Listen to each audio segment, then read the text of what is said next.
Very good morning. We are back here from Grenada, the Caribbean island. We continue with Hashnet under the microscope. This will be my third and final video about the investigation we have been conducting into this cryptocurrency mining company. Let's begin. I also bring some interesting facts. I was motivated to write to their support team. It is very important to understand that if their support is available in real time, we can also have a guarantee of communication with the company's management. And that is very, very important. Having someone on the other side of the screen who can answer our questions and guide us through problems and situations that arise along the way also gives credibility to a company. In fact, it is a young company, I repeat, only 4 years old, but having a functioning support team is excellent. We are also going to take the word Hashnet as an interesting fact and break it down. Remember that it is a compound word, and we are going to look at its interesting meaning. Next, we are going to move on to the part we discussed yesterday. We are going to investigate who is behind Hashnet as a company, that is, which entities are behind this company, where they are located, and we are also going to talk a little about the CEO based on the public information available. Most importantly, if we have enough time, we will also perform a withdrawal test from the platform, that is, from the wallet to my electronic wallet outside the company. If we have time, we will do it. If not, we will do it in the next video, and I will bring you the results. So we are ready. This will be a session of approximately half an hour, perhaps a little longer. It will be a very interesting session. I bring information that you yourself can verify on the internet without any problem, because it is public information. There is nothing secret. You can conduct your own investigation. So, without further ado, let us begin. Let us begin with this interesting fact. What does the word mean from a branding and technology perspective? It has quite a solid meaning, although the company does not publish an official definition of the name in its legal documents. We can break down the name because it is obviously a compound word. The brand is made up of two words. In computing and cryptography, a hash is the result of applying a mathematical function that transforms any data into a unique string of characters. It is a fundamental technology for blockchain, Bitcoin, cryptography, digital signatures, file integrity verification, and computer security. For example, if you type "Hello World," the SHA-256 algorithm generates a completely different code. It is quite a long code, but that code is the hash. In blockchain, practically everything works thanks to hash functions. Blocks contain hashes, transactions contain hashes as well, and digital signatures also use hashes. Mining consists precisely of finding a hash that meets certain conditions. Therefore, for anyone involved with Bitcoin, the word hash immediately conveys the idea of security, cryptography, blockchain, mining, and information integrity. The word net, the English abbreviation for network, refers to a distributed computer network. It is a word that has been used for decades in the fields of the internet and technology. So, what can we say?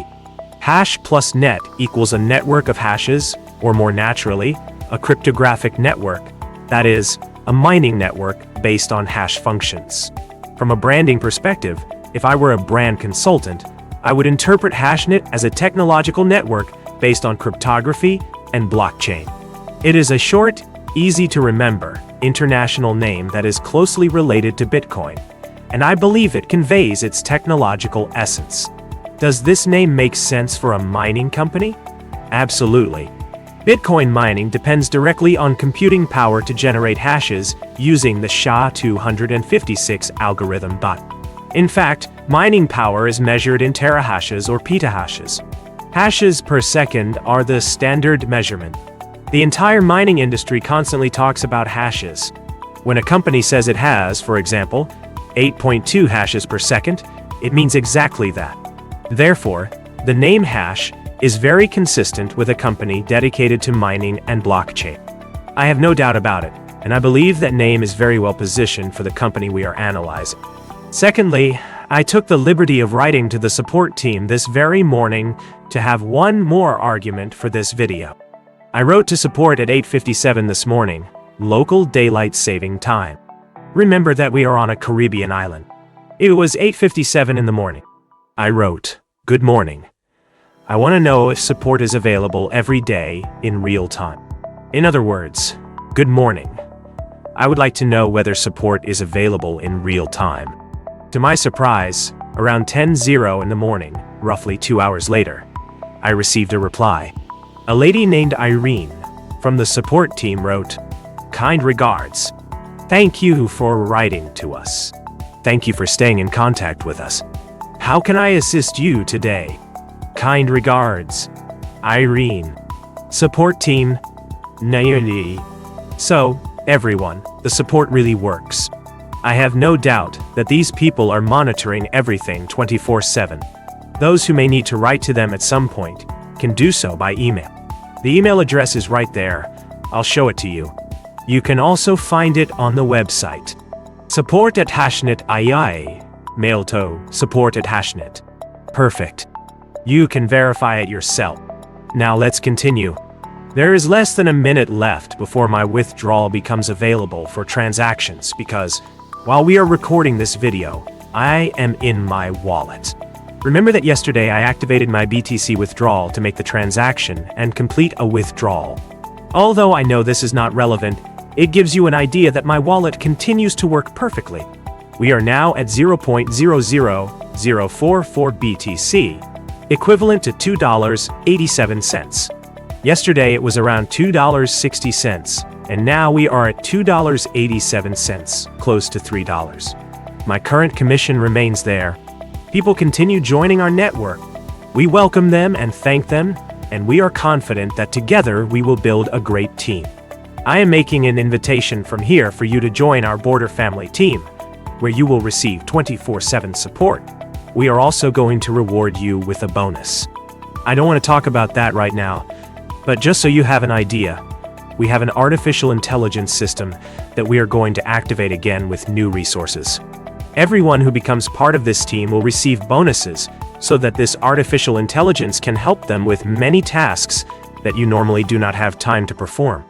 This automation will allow you, among other things, to help you contact many people to offer this type of business. So that is an additional bonus we are providing to everyone who joins our business. Here is our referral link. I will leave it in the group. In this way, I am inviting you to join our team. Our first 12 direct referrals will become our core team, where we will implement these bonuses. Therefore, this offer is limited to the first 12 direct referrals, so don't miss this opportunity. Keep watching this video because we are about to begin showing you everything related to the investigation we have carried out under the microscope on Hashnet. I think we are ready. After reviewing the interesting facts and confirming that the support team works perfectly, we are now ready to get into the main topic. I have titled this presentation Hashnet Under the Microscope. We are going to examine the corporate structure behind the brand, and it is very important that you understand this. We live in a time when everyone talks about cryptocurrencies, mining, artificial intelligence, and financial freedom. But we also live in a time when scams, exaggerated promises, and projects that disappear overnight exist. We have had bitter experiences in the past, and I know that many of those watching this video have had them as well. Many of you will remember those companies that let us and our team down. That is why I decided to do something different. I am not going to ask you to trust me. I am not going to ask you to invest. I am not even going to tell you that Hashnet is a perfect company. What I am going to do is show you public information, official documents, and evidence that anyone can review for themselves. My objective is not to convince you. My objective is to investigate, and after reviewing all this information, you will be the one to draw your own conclusions. So let's begin. Who is behind Hashnet? When a company operates internationally, the first question we should ask is not how much money it promises to generate. The first question should be, who is legally responsible for that company? In Hashnet's case, the answer appears in its own legal documents. Let's review them for a moment. We are on the company's privacy policy page. You can visit the company's official website Hashnet.ai and then open the privacy policy. Let's go to the top of the page so you can get an idea. I really like the website design. Now scroll down to the bottom of the page. On the right-hand side, you will find the privacy policy. Click there. If you cannot read English, simply translate the page. Here we find something interesting. Here appears the address. You can see it on the screen. It is the address of the legal entity representing the company. Within the terms of service and the privacy policy published by the platform, Hashnet expressly identifies Welfare Corporation Limited as the operating entity behind the brand. In other words, Hashnet is not presented simply as a trade name or a website. Hashnet is a brand, and behind that brand, there is a legally registered corporation. Let's look at this in more detail. That corporation is registered in one of the world's most important business centers, Hong Kong. At this point, I want to show you the location on the map. Let's open Google Map. Here is the address exactly as it appears on the website. It is clearly displayed and we can locate it. It is a real place. That place really exists, everyone. It exists. There it is. That is the address. Here you have the address of the building where the entity representing the Hashnet brand is located. It is located in Hong Kong. And let's talk a little about Hong Kong. Hong Kong is part of China, of course. The truth is, until you investigate and study, you don't discover interesting things. Here we are in Hong Kong, and here is the address of the entity that is legally responsible for Hashnet. So, what is so special about Hong Kong? It really caught my attention, and let's take a closer look. Many people hear Hong Kong and automatically think of China, and that is partially true. Hong Kong is part of the People's Republic of China, but legally, it operates in a very different way. Hong Kong is a special administrative region. This means that, under the principle known as one country, two systems, it maintains a high degree of autonomy in economic, commercial, and legal matters. It has its own currency, the Hong Kong dollar. It has its own legal system and its own commercial regulations. Pay close attention to that. It also preserves a legal system based on common law, which is different from the legal system applied in mainland China. Now, matters related to national defense and foreign policy do depend on the central government of China. But this small piece of land, so to speak, this island, has something very unique that stands out around the world. When we talk about companies, commercial contracts, international arbitration, or international investments, Hong Kong operates under its own legal framework. That completely changes the perspective. I ask myself why so many international companies use Hong Kong, and that is exactly what I was investigating. Here we find one of the most interesting aspects of this entire investigation. When we look at major international companies, I repeat, major international companies, we discover that many of them use entities registered in Hong Kong. Why? Because Hong Kong has been one of the world's leading financial centers for decades.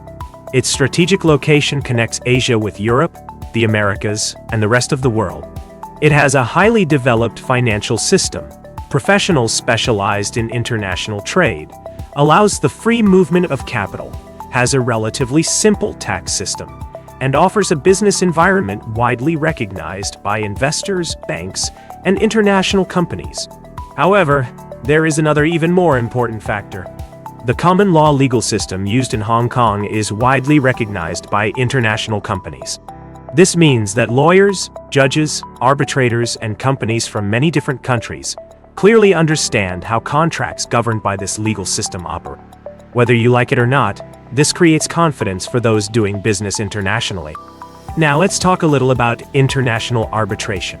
Hong Kong has a characteristic that many people are unaware of. Even I did not know it. It is one of the world's most important international commercial arbitration centers. What does that mean for us? Imagine that a company in Latin America signs a contract with a company located in Asia. Neither company wants to rely exclusively on the courts of the other country's legal system. So both parties agree that any dispute will be resolved through arbitration in Hong Kong. Arbitration decisions issued there can be recognized and enforced in more than 170 jurisdictions that participate in the New York Convention. Interesting, isn't it? For that reason, thousands of international contracts use Hong Kong as the jurisdiction for resolving disputes. not because it is the only possible place, but because it has a long-standing legal and commercial tradition recognized worldwide. Now, what does this mean for our company, Hashnet? Here we must be very precise. The fact that Hashnet identifies Welfare Corporation Limited as its operating entity does not automatically prove that all of its operations are successful, nor does it by itself prove the company's profitability. However, it does demonstrate something important. Hashnet chose to structure its brand under an international jurisdiction that is widely used for commercial operations. In other words, the company could have remained completely anonymous. It could also have operated only through a website, as many companies do. It could have hidden the identity of the responsible legal entity. It could have done that. Instead, it chose to publicly identify an internationally registered corporation. That provides an additional level of institutional transparency compared to a platform that identifies no legal entity at all. Furthermore, according to Hashnet's public documentation, that corporation appears as the entity responsible for the contracts entered into with users and for the administration of personal data. Here I can show you. When we go to the official website, it clearly states that the information is provided by the company. You can read the section titled Information We Collect. Everything is clearly explained. It also explains how we use your information. It states this openly and does not hide it. It also explains email communications. It explains email communications, sharing and disclosing information, data retention, data security, international data transfers, and your rights. In other words, the company is not hiding anything. It is being transparent about the way it operates. I want to bring up the map again because I am very interested in this location. Now, everyone. This corporation appears as the entity responsible for the contracts that are entered into. But this also means that the company provides a clear legal point of reference for its international operations, and that speaks to transparency. Why would a technology company choose Hong Kong? Here we find an explanation that we often see with global companies. A modern company does not need all of its infrastructure to be located in a single country. It is entirely possible for the legal entity to operate from Hong Kong, for the administration to be coordinated from another country, and for the data centers to be distributed internationally. For example, mining farms operate on different continents, while customers are spread across dozens of countries. This organizational model is not unusual. It is common among companies that develop technology on an international scale. Therefore, from a business perspective, it makes perfect sense for Hashnet to use a corporation registered in Hong Kong to legally structure its operations. That does not mean that all of its machines are located there. It simply means that Hong Kong is where the legal entity representing the brand is established. So far, we have talked about the legal structure. However, an international company needs much more than a registered corporation. It needs infrastructure. It needs operational centers. It needs technology. It needs strategic locations. It also needs to establish a presence in places where technology is readily available. This brings us to another location that is also mentioned on the company's website, Dubai. Why did Hashnet decide to establish an important part of its international presence in Dubai, one of the fastest growing financial and technology hubs in the world? That is exactly what we are going to analyze now. Why Dubai? When a technology company decides to expand internationally, it does not choose its locations randomly. It looks for places that offer infrastructure, business stability, technological innovation, and an environment that encourages innovation. That is precisely why Dubai has become one of the world's leading centers for blockchain technology, artificial intelligence, and digital assets. Over the past several years, the government of the United Arab Emirates has promoted policies designed to attract high-level technology companies. I also want to show you this not only through what we have seen so far, but directly from the official website where the LLC is listed. There it is. We are also talking about data centers, artificial intelligence, blockchain, cloud computing, and digital financial services. That is why today, Dubai is home to some of the most important technology companies in the sector. Hashnet has publicly demonstrated part of its presence in the United Arab Emirates through videos, facilities, corporate meetings, and the addition of new mining equipment. Just last week, they inaugurated this new facility. Without editing the images or the video, we can see that the company maintains a visible presence within the technological ecosystem of this region. Now I ask myself another question. Is cryptocurrency mining legal in the United Arab Emirates? That was one of the questions I was most interested in researching. The answer is very interesting. The United Arab Emirates does not consider cryptocurrency mining to be an illegal activity. On the contrary, the tax authorities have published specific guidelines regarding the tax treatment applicable to cryptocurrency mining. That means the government officially recognizes this activity as part of its economy. There are even regulations that establish where this activity may be carried out. For example, Dubai has prohibited cryptocurrency mining on agricultural land in order to protect the proper use of that land.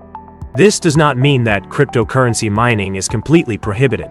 It means that mining operations must be carried out in appropriate facilities. That is why Hashnet has stated very clearly that its operations are conducted in facilities built with strict safety standards, including environmentally friendly technology that supports sustainability. That is a very important point to highlight. If you would like to add something else, remember that we also have a presence in the United States. Let's go to the map. We are on the website. Here it is. We can see Washington, and let's talk a little about this region. When we talk about Bitcoin mining, there is one country that inevitably comes up in the conversation: the United States. Following the departure of mining operations from China in recent years, the United States became one of the world's leading centers for Bitcoin mining. Yes, exactly as you heard. The United States became one of the world's largest mining hubs. Major companies operate thousands of mining machines, as we saw yesterday, distributed across different states, and this is easy to verify. Hashnet states that it has infrastructure connected to U.S. power grids. So far, we have not been able to find independent documentation explaining exactly which facilities those are. However, we can say that the locations mentioned by the company coincide with regions where industrial-scale cryptocurrency mining has existed for years. If you conduct your own search, as anyone can do, using ChatGPT, you can find information about these regions where mining farms are located. There are several well-known companies operating there, and everything indicates that in this region, we also find the mining facilities shown in the images. These are generally the same companies. Yesterday, we reviewed the 5 largest companies in the world that have achieved the greatest development in the cryptocurrency mining industry. These companies are located there, and these are the types of facilities commonly found in those locations. Everything indicates that the place where Hashnet states it has facilities is also an area where other mining companies operate. So I have no doubt that these large areas of land also include facilities belonging to our company. Now we come to one of the most interesting discoveries of our entire investigation. Ethiopia has become one of the most attractive countries for Bitcoin mining. Why? The answer is simple: energy. The country's enormous hydroelectric capacity has made it possible to offer competitively priced electricity for industries with very high energy consumption. International companies, remember, international companies, have begun installing mining infrastructure there to take advantage of this benefit. Hashnet identifies Ethiopia as one of its strategic locations. When we analyze the international context, we discover that this decision makes sense from a technical perspective. In other words, it was not a location chosen at random. It is one of the new growth centers for digital cryptocurrency mining.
Here is my address. It is the same address I have there, exactly the same address I have here.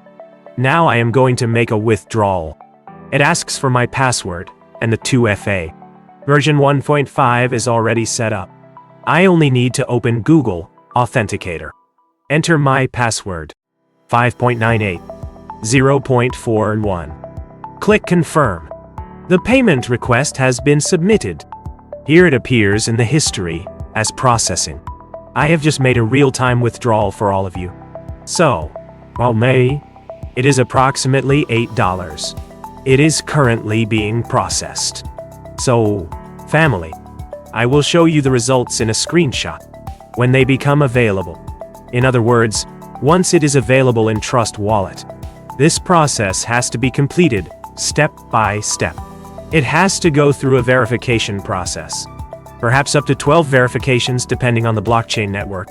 So, I have just made a withdrawal from Hashnet to Trust Wallet, 0.06 to Trust Wallet, 0.4 pi. That is 4 units after the decimal, 4 satoshis. Once I have the results, I will send them to you. So you can see that there is nothing hidden here. What we want is for you to learn and understand that you can withdraw the money that you are generating within your back office. With that, we are bringing the session to a close. I sincerely appreciate that you have stayed with us throughout these minutes. The next video will be specifically focused on teaching you how to work inside the back office, how to manage your account, how to prospect, how to work with the different levels, where you can add people to your team, and all the details related to the back office. So, this is Javier, your host. Thank you for the opportunity to share this with you from Golden Family, which is also an educational platform, so that we can grow together and make a difference. Bye-bye.